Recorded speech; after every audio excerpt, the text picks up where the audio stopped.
विद्यार्थी मित्रों, आज थी આપણે ન્યૂ ચેપ્ટર સ્ટાર્ટ કરીએ છીએ। Chapter number 13 nucleus. આગળ આપણે જોઈ ગયા કે કોઈ પણ તત્વ હોય તે શાના બનેલો હોય, અણુનો બનેલો હોય, અણુ શાના બનેલા હોય, પરમાણુના બનેલા હોય। તો એ પરમાણુ વિશે આપણે જોઈ ગયા છે, તત્વ વિશે જોઈ ગયા। અને પરમાણુની અંદર શું હોય? ન્યુક્લિયસ અને તેની ફરતે ભ્રમણ કરતા ઇલેક્ટ્રોન હોય। આગળના ચેપ્ટરમાં જોઈ ગયા કે ભાઈ પરમાણુ વિશે ઘણા બધા વૈજ્ઞાનિકોએ ખ્યાલ આપેલા હતા।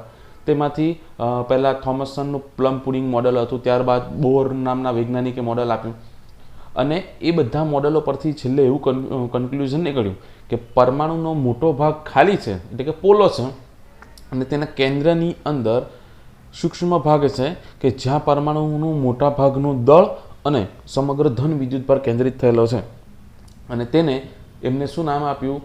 ન્યુક્લિયસ જેવું નામ આપ્યું। આમ તો ન્યુક્લિયસની તમારે વ્યાખ્યા આપવી હોય તો ન્યુક્લિયસ એટલે શું પહેલાં તો, અને આ ચેપ્ટર પરીક્ષાની દ્રષ્ટિએ ખૂબ જ ઇમ્પોર્ટન્ટ ચેપ્ટર, એટલે આની અંદર ધ્યાન આપજો। ચાલો, પહેલાં તો ન્યુક્લિયસની તમારે વ્યાખ્યા આપીએ તો કઈ રીતના આપી શકો કે કોઈ પણ પરમાણુમાં અથવા તો દરેક પરમાણુમાં, કોઈ પણ પરમાણુમાં કેન્દ્રીય ભાગ કે જે પરમાણુનો સમગ્ર ધન વિદ્યુત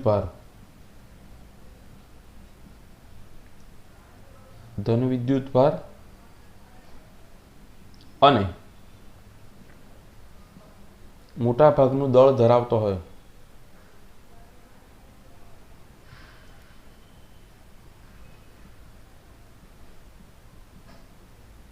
તેને પરમાણુનું ન્યુક્લિયસ કહે છે।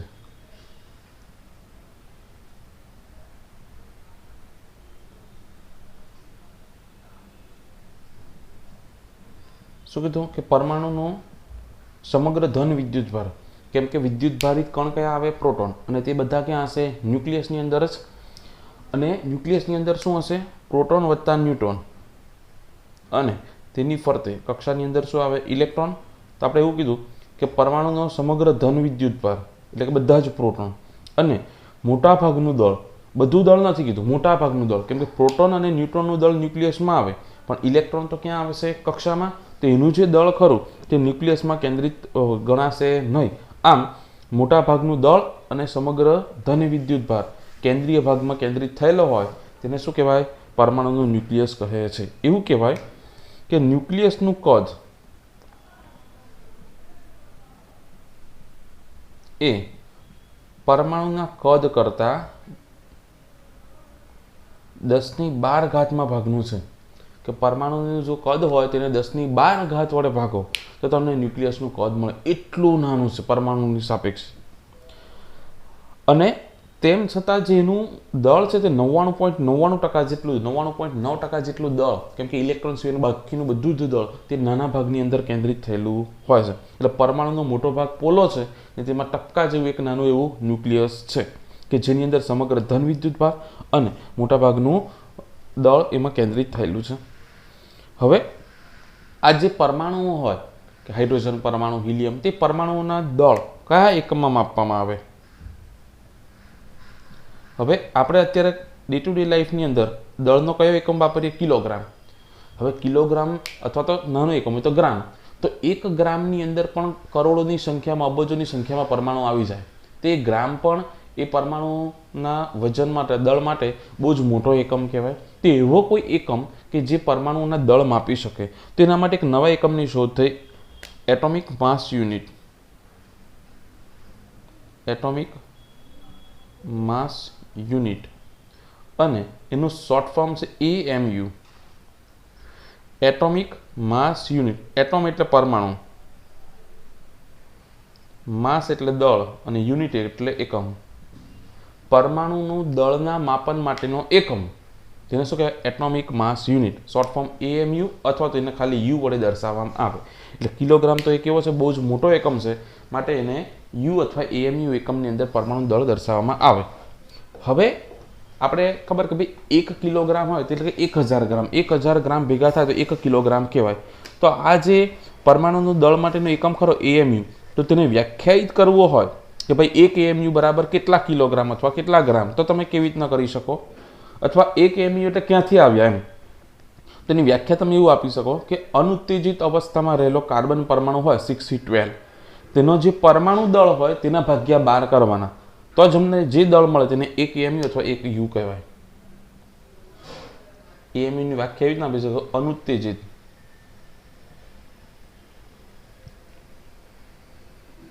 અવસ્થામાં 6C12 ના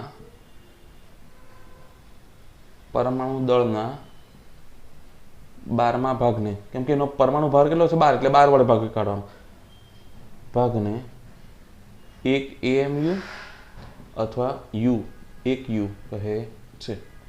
કે અનુત્તેજિત અવસ્થામાં રહેલા કાર્બન પરમાણુનું દળ કરવાનું, દળ શોધવાનું અને તેના ભાગ્યા 12 કરવાના. હવે 1 AMU એ કેટલા થાય કે અનુત્તેજિત અવસ્થામાં જે કાર્બન પરમાણુ છે તેનું દળ કેટલું આવે, 1.992647 ગુણ્યા 10⁻²6. તેને તમે 12 વડે ભાગો, 1.992647 ભાગ્યા 12, તો એનો આન્સર આવશે 0.166 ને 10⁻²6 કિલોગ્રામ. હવે 1 પોઈન્ટ ખસાડો તો શું થશે, 1.66 ગુણ્યા 10⁻²7 કિલોગ્રામ, તો 1 AMU. તો આ સંબંધ મળી ગયો, 1 AMU અને 1 કિલોગ્રામ, કે ભાઈ 1 U અથવા તો AMU બરાબર 1.66 ગુણ્યા 10⁻²7 કિલોગ્રામ. એટલે કે તમને દળ કિલોગ્રામમાં આપેલું હોય કે યુમાં આપેલું હોય, તમે એકબીજાની અંદર કન્વર્ટ કરી શકો કે ભાઈ 1 U બરાબર આટલા હતા, આટલા બરાબર કેટલા. ધારો કે તમને કીધું હોય કોઈ પરમાણુનું દળ 5 U છે, તો પદ શું આવે કે 1 U બરાબર આટલા, તો 5 બરાબર કેટલા. એટલે કે તમારે U ને કિલોગ્રામમાં ફેરવતા આટલા વડે ગુણવાનું, અને કિલોગ્રામમાં આપેલું હોય અને યુમાં ફેરવવા હોય તો આટલા વડે તમારે ભાગવું પડે. હવે આગળ જોઈએ તો કે ભાઈ પરમાણુ જે ખરા તે એક જ પરમાણુ હોય તેની અંદર જુદા જુદા પરમાણુના પ્રકાર, જેમ કે હાઇડ્રોજન છે તો હાઇડ્રોજનના અલગ અલગ સમસ્થાનિક હોઈ શકે, 1H1, 1H2, 1H3. ક્લોરીન તો ક્લોરીનના પણ સમસ્થાનિક હોઈ શકે. કે કુદરતની અંદર પ્યોર તત્વ એકલું મળતું નથી, પરંતુ એના સમસ્થાનિકો એની સાથે હોયેલા ઘણીવાર ભેગા થયેલા હોય છે. તો સમસ્થાનિકો કોને કહેવાય તે પછી આપણે ડિટેલમાં જોશું, પણ પહેલાં એક બેઝિક જોઈ લઈએ કે જો કોઈ તત્વ એવું હોય કે જેનો પરમાણુ ક્રમાંક સરખા હોય, બરાબર, પરમાણુ ક્રમાંક સરખા હોય પરંતુ પરમાણુ ભાર અને ન્યુટ્રોનની સંખ્યા જુદા જુદા હોય તો તેને સમસ્થાનિકો કહેવાય. હવે આનો એકાદ MCQ અથવા તો દાખલો પૂછાય છે, એટલા માટે ટોપિક લઈએ છે. એમાં એક ઉદાહરણ આપેલું છે બુકની અંદર કે ભાઈ ક્લોરીન જે ખરા તેના 2 સમસ્થાનિકો છે. એક જે પહેલો સમસ્થાનિક છે તેનું દળ 34.98 U છે, અને બીજો સમસ્થાનિક છે કે જેનું દળ 36.98 U છે. 34.98, 36. એ 2 સમસ્થાનિક છે, અને જે આ સમસ્થાનિક ખરા તેની અંદર આ સમસ્થાનિકોનું સાપેક્ષ પ્રમાણ કેટલું છે કે 75.4. કે આ જે ખરું 100% તમે લો તો તેમાંથી 75.4% મળે, અને 24.6% એ આનું પ્રમાણ હશે. કે 100% તમે કોઈ પણ એક પરમાણુ લો તો તેમાંથી આટલા ટકા 75% આ વાળા હશે અને 24.6% આ, એટલે ટોટલ કેટલા થઈ ગયા, 100% થઈ ગયા. તો ક્લોરીન પરમાણુ તમારે સરેરાશ દળ શોધવું હોય તેનું, તો તમે કેવી રીતે શોધી શકો? એના 2 સમસ્થાનિક એટલે 2 પ્રકારના ક્લોરીન મિક્સ થયેલા હોય, આ 75% આ હોય અને 24% આ હોય, તો સરેરાશ દળ શોધવું હોય તો કેવી રીતે શોધી શકો? હવે આપણે ક્લોરીન માટે કરીએ છીએ, પણ કોઈ પણ પરમાણુ માટે આ રીતના શોધી શકો. તો ક્લોરીનનું સરેરાશ દળ ઇઝ ઇક્વલ ટુ શું થાય, એના સમસ્થાનિકનું દળ ગુણ્યા પર્સન્ટેજ કરી દેવાનું. તો દળ કેટલું છે 34.98 અને એના પર્સન્ટેજ 75.4 વત્તા આના દળ ગુણ્યા પર્સન્ટેજ 36.98, 98 છે, U તો એકમ છે બરાબર, અને ગુણ્યા 24.6. હવે આ ટકા છે એટલે ભાગ્યા કેટલા કરી દેવાના, 100. અને આવું કરો તો તમને જવાબ નિયરલી ઇક્વલ ટુ 35.47 U મળે સરેરાશ દળ ક્લોરીન પરમાણુનું. એક ક્લોરીન પરમાણુ હોય તો તેનું સરેરાશ દળ આપણે કેટલા લેશું, 35.47. હવે આ 2 જ પર્સન્ટેજ આપેલા, જો 3 આપેલા હોય કે ભાઈ 20%, 20% અને 60% એવું, તો 3 માટે કરવાના, પણ ભાગ્યા છેદમાં તો કેટલા લેવાના, દર વખતે 100 જ લેવાના. આ રીતે તમે કોઈ પણ પરમાણુના સમસ્થાનિક હોય તો તેનું તમે સરેરાશ દળ શોધી શકો. હવે આપણે જોઈ ગયા કે ભાઈ ન્યુક્લિયસ જે ખરું તેની અંદર શું રહેલા હોય? પ્રોટોન અને ન્यूट्रॉन, અને તેની ફરતે કક્ષાની અંદર શું આવે? ઇલેક્ટ્રોન આવે। તો જો પ્રોટોનનું દળ માપવામાં આવે તો યુ એકમની અંદર પ્રોટોનનું દળ આપણને પેલામાં તો ખબર છે કિલોગ્રામમાં 1.67 ગુણ્યા 10⁻27 ઘાત બરાબર, 1.66 અથવા તો 67 ગુણ્યા 10⁻27 ઘાત કિલોગ્રામ। અને યુ એકમની અંદર હવે આપણને ખબર છે કે ભાઈ કિલોગ્રામને તમારે ફેરવવા હોય યુની અંદર તો શું કરવા પડે? આને 1.66 ગુણ્યા 10⁻27 ઘાત વડે ભાગવા પડે, તો એ શામાં કન્વર્ટ થઈ જાય? યુમાં। તો આ બંને કેન્સલ ના કરો તો તમે તો નીચે લખેલું 1.00727 યુ આટલું દળ એનું સ્વીકારવામાં આવેલ છે। હવે આની પાછળ પણ અંક હશે, આની પાછળ પણ અંક હશે। તો યુ એકમની અંદર હવે પછી આ ચેપ્ટરની અંદર યુ એકમમાં આપણે દળ લઈશું 1.00727 બરાબર। અને તમે જો આનું ન્यूट्रॉनનું દળ શોધો, એ ન્यूट्रॉन આગળ જોઈએ, આપણે ચેડવિક નામના વૈજ્ઞાનિકે એની શોધ કરી। આ પ્રોટોનનું દળ માપો તો કિલોગ્રામ એકમની અંદર આટલું થશે અને યુ એકમની અંદર આટલું થશે। હવે કોઈ પણ આ તત્વ પ્રોટોન હોય, ન્यूट्रॉन હોય, એવા કણોના દળ એ કોની મદદથી માપી શકો? તો તમે માસ સ્પેક્ટ્રોમીટર નામના સાધનથી મદદથી માપી શકો। માસ સ્પેક્ટ્રોમીટર આ નામ યાદ રાખવાનું છે એમસીક્યુ માટે। પરમાણુનું દળ માપવા માટેનું સાધન કયું? માસ સ્પેક્ટ્રોમીટર। હવે આ પ્રોટોનની વાત થઈ, હવે ન્यूट्रॉन, તો ન્यूट्रॉनની શોધ કોણે કરી? ચેડવિક નામના વૈજ્ઞાનિકે ન્यूट्रॉनની શોધ કરી।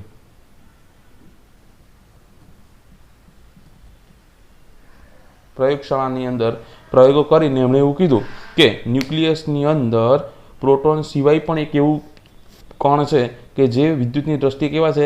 તટસ્થ છે। અને તેમને પછી એમણે શું નામ આપ્યું? ન્यूट्रॉन નામ આપ્યું। અને એ ન્यूट्रॉनનું જો દળ કરવામાં આવે, દળ માપવામાં આવે તો એનું દળ નિયરલી ઇક્વલ ટુ પ્રોટોન જેટલું હતું। પ્રોટોનનું કેટલું હતું? 1.00, તો આમાં પણ 1.00 પણ પાછળ 866 આવશે યુ। તો પ્રોટોન કરતાં થોડા જ ભારે છે, પણ કિલોગ્રામની અંદર દળ માપો તો 1.67 ગુણ્યા 10⁻27 ઘાત જેવું જ આવે, પાછળના અંક થોડા ઘણા બદલાય છે।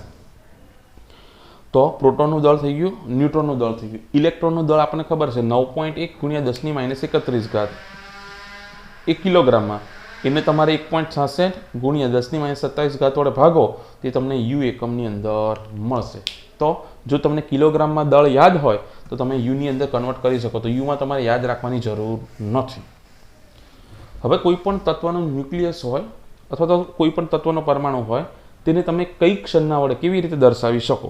તો ધારો કે તત્વની ક્ષણના x તરીકે લઉં। હવે કોઈ પણ તત્વ હોય તો તેના ન્યુક્લિયસની અંદર પ્રોટોન, ન્यूट्रॉन હશે અને કક્ષામાં ઇલેક્ટ્રોન હશે। તો તમારે ક્ષણના એવી રીતે દર્શાવવી પડે કે જેના મદદથી તેમાં રહેલા પ્રોટોન, ન્यूट्रॉन અને ઇલેક્ટ્રોનની સંખ્યા તમને ખબર પડે। તો તત્વને બે રીતે દર્શાવી શકો। તત્વની સિમ્બોલ x, પછી અહીંયા z અને a, આ રીતે પણ દર્શાવી શકો। એક ડાબી બાજુ નીચે, જમણી બાજુ ઉપર, અથવા z x a બંને ડાબી બાજુ, આ રીતે દર્શાવી શકો। પણ તમે આ રીતે દર્શાવી શકો નહીં, આ બે રીતે દર્શાવી શકો, કાં તો z નીચે અને એ જમણી બાજુ ઉપર, કાં તો બંને ડાબી બાજુ। હવે આની અંદર z એટલે x એટલે શું થાય? તત્વ, જેમ કે x ની જગ્યાએ હાઇડ્રોજન, હિલિયમ, પછી ઓક્સિજન, કાર્બન, બોરોન એવા બધા હોઈ શકે। જે પણ સિમ્બોલ હોય તત્વનો તે મૂકવાનો। z બરાબર શું થાય? z બરાબર પ્રોટોનની સંખ્યા અથવા તો પરમાણુ ક્રમાંક, પરમાણુ ક્રમાંક અથવા પ્રોટોન અને પ્રોટોન અથવા ઇલેક્ટ્રોનની સંખ્યા। કઈ રીતે? ન્યુક્લિયસની અંદર આપણને ખબર છે કે પ્રોટોન રહેલા હોય, એક પ્રોટોનનો વિદ્યુતભાર E જેટલો હોય તો ન્યુક્લિયસમાં પરમાણુ ક્રમાંક Z જેટલા પ્રોટોન, તો એનો વિદ્યુતભાર કેટલો? +Z × E। આગળના ચેપ્ટરની અંદર બહુ બધું વાર જોઈ ગયા કે ન્યુક્લિયસનો વિદ્યુતભાર +Z લીધેલો। એક પ્રોટોનનો E અને પ્રોટોનની સંખ્યા Z એટલે શું આવે? Z × E। અને જેટલા પ્રોટોન રહેલા હોય તેટલા જ ઇલેક્ટ્રોન ક્યાં હોય? કક્ષાની અંદર ભ્રમણ કરતા હોય। કેમ? કેમ કે સામાન્ય સ્થિતિમાં કોઈ પણ તત્વ કેવું હોય? વિદ્યુતની દ્રષ્ટિએ તટસ્થ હોય, એટલે પ્રોટોનનો સંખ્યા અને ઇલેક્ટ્રોનની સંખ્યા સરખી થાય તો જ એનો ધન વિદ્યુતભાર +Ze, ઋણ વિદ્યુતભાર -Ze થાય અને કુલ વિદ્યુતભાર કેવો થવો જોઈએ? 0 થવો જોઈએ। તો Z એટલે શું થાય? પરમાણુ ક્રમાંક અથવા પ્રોટોનની સંખ્યા અથવા તો ઇલેક્ટ્રોનની સંખ્યા દર્શાવે। એ એટલે શું થાય? એ બરાબર પરમાણુ ભાર અથવા તો પરમાણુ દળાંક, પરમાણુ ભાર અથવા પરમાણુ દળાંક. અને તે શું દર્શાવે? પ્રોટોન વત્તા ન્यूट्रॉनની કુલ સંખ્યા બતાવે. તો એ બરાબર પ્રોટોન વત્તા ન્यूट्रॉन. હવે આ ઝેડ શું બતાવે? Number of proton. અને એ શું બતાવે? પ્રોટોન વત્તા ન્यूट्रॉन. તો તમારે જો ન્यूट्रॉन અંક શોધવો હોય, એન બરાબર શું થાય? ન્यूट्रॉन અંક એટલે કે ન્यूट्रॉनની સંખ્યા. તો કેવી રીતના શોધી શકો? પ્રોટોન વત્તા ન્यूट्रॉन એટલે એ, અને ખાલી પ્રોટોન એટલે આ. તો પ્રોટોન વત્તા ન્यूट्रॉन છે, એમાંથી હું જો પ્રોટોન બાદ કરી નાખું, મારે ન્यूट्रॉन કેવી રીતના શોધી શકું? પ્રોટોન વત્તા ન્यूट्रॉन, તેમાંથી પ્રોટોન બાદ કરું તો ન્यूट्रॉन મળે. પણ પ્રોટોન વત્તા ન્यूट्रॉन એને તો શું કહેવાય? એ કહેવાય. અને ખાલી પ્રોટોન શું કહેવાય? ઝેડ. તો આ તમને સૂત્ર મળે કે n = a - z, કે એ માંથી ઝેડ બાદ કરો. આ પ્રોટોન વત્તા ન્यूट्रॉन કુલ છે, આ ખાલી પ્રોટોન છે, તો આમાંથી આ બાદ કરો તો તમને ન્यूट्रॉनની સંખ્યા મળશે. જરૂરી નથી કે ન્यूट्रॉनની સંખ્યા પ્રોટોન જેટલી જ થાય. શરૂઆતના અમુક તત્વો એવા છે કે જેમાં પ્રોટોન, ન્यूट्रॉन અને ઇલેક્ટ્રોન એ બધાની સંખ્યા સમાન હોય, પરંતુ આગળ જતાં તમને એવા તત્વો પણ મળશે કે જેમાં પ્રોટોન કરતાં ન્यूट्रॉन હંમેશા કેવા હશે? વધારે હશે. અને એનું કારણ પણ આપણે આ જ ચેપ્ટરમાં જોશું કે ભારે તત્વોમાં પ્રોટોન કરતાં ન્यूट्रॉनની સંખ્યા કેમ વધારે હોય. હવે ન્યુક્લિયસ વિશે આપણે બેઝિક જોઈએ.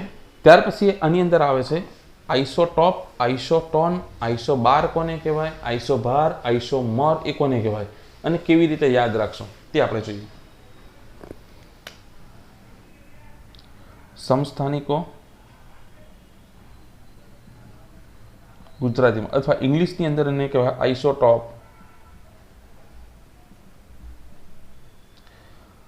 હવે આઇસોટોપ એટલે પ્રોટોન, તેવું યાદ રાખવાનું કે જે પરમાણુની અંદર પરમાણુ ક્રમાંક એટલે કે ઝેડ પરમાણુ ક્રમાંક અથવા તો ઝેડ અથવા તો પ્રોટોનની સંખ્યા સમાન હોય, પરંતુ પરમાણુ દળાંક એ અસમાન હોય, તેવા પરમાણુને આપેલા તત્વના સમસ્થાનિકો કહે છે.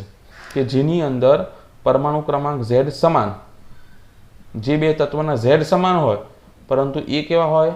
અલગ હોય. ઝેડ સમાન હોય એટલે શું થઈ જાય? પ્રોટોનની સંખ્યા સરખી જ હોય. આઇસોટોપ, પ પરથી શું આવે? પ્રોટોન. તો પ્રોટોન સરખા હોવા જોઈએ, ન્यूट्रॉन જુદા જુદા હોવા જોઈએ. પરમાણુ ભાર બદલાય એટલે ન્यूट्रॉन બદલાઈ જશે. તો તમને એકબીજાને સમસ્થાનિક કહેવાય. જેમ કે 1H1, 1H2, 1H3. હાઇડ્રોજનના ત્રણ હાઇડ્રોજન, ડ્યુટેરિયમ અને ટ્રિટિયમ. તો આ બધાના પરમાણુ ક્રમાંક જો 1 1 1 એટલે બધામાં પ્રોટોન તો કેટલા છે? એક જ છે. હવે આપણે કીધું કે ન્यूट्रॉनની સંખ્યા એટલે આનામાંથી આ બાદ કરો તો એકમાંથી એક જાય તો 0 એટલે ન્यूट्रॉन અહીંયા 0, બેમાંથી એક જાય તો 1, ત્રણમાંથી એક જાય તો 2. તો અહીંયા ન્यूट्रॉन 0 છે, અહીંયા 1 છે ને અહીંયા 2 છે. તો આ જે ખરા તે બધા એકબીજાને શું કહેવાય? સમસ્થાનિક અથવા તો આઇસોટોપ. કેમ? બધામાં પ્રોટોન સમાન છે, નીચે સમાન હોવું છે, પ્રોટોન સમાન છે, પરંતુ ઉપર પરમાણુ ભાર કેવો છે? જુદો જુદો, અથવા તો ન્यूट्रॉनની સંખ્યા કેવી છે? જુદી જુદી છે. ત્રણ રાશિ આવે: પ્રોટોનની સંખ્યા, ન્यूट्रॉनની સંખ્યા અને પ્રોટોન વત્તા ન્यूट्रॉन. આ ત્રણમાંથી પી સમાન હોય તો તેને આઇસોટોપ કહેવાય. હવે હું જો સમદળીય અથવા તો આઇસોબાર,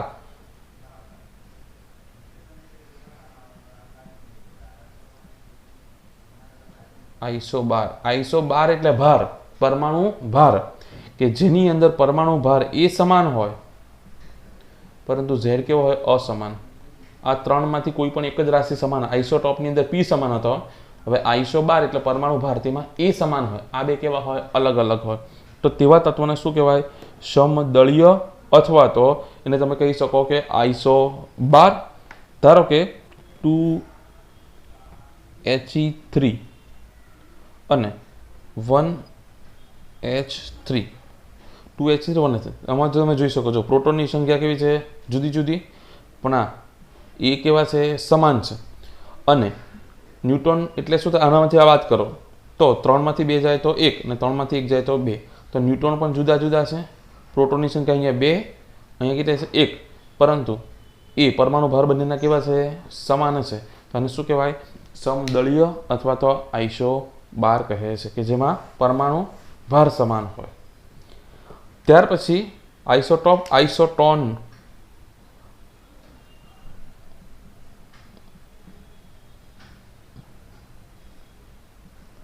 ટોન ન આવ્યો ન આવે એટલે શું થાય? ન્યુટ્રોન. તો ન્યુટ્રોનની સંખ્યા સમાન હોય એની અંદર. તો પ્રોટોન અને એ કેવા હશે? જુદા જુદા હશે, પરંતુ કોની સંખ્યા સમાન હોય?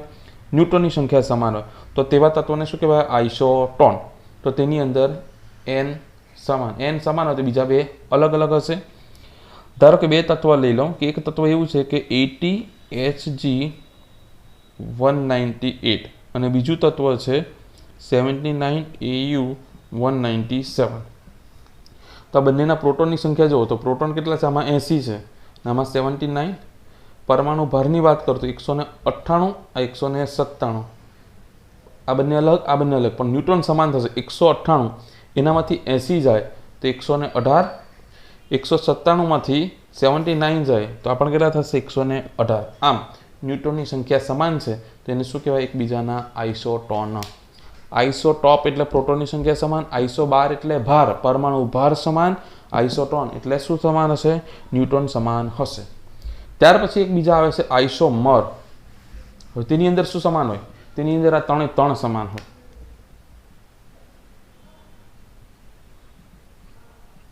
આઇસોમર કે આની અંદર લખવાનું કે ભાઈ જે પરમાણુનો પરમાણુ ક્રમાંક Z, પરમાણુ દળાંક A અને ન્યુટ્રોનાંક બધું જ સમાન હોય, પરંતુ રેડિયો એક્ટિવ ગુણધર્મ જુદા હોય.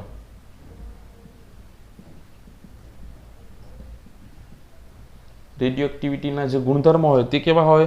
જુદા જુદા હોય. તેમને શું કહેવાય? એકબીજાના આઇસોમર અથવા તો સમઘટક કહે છે.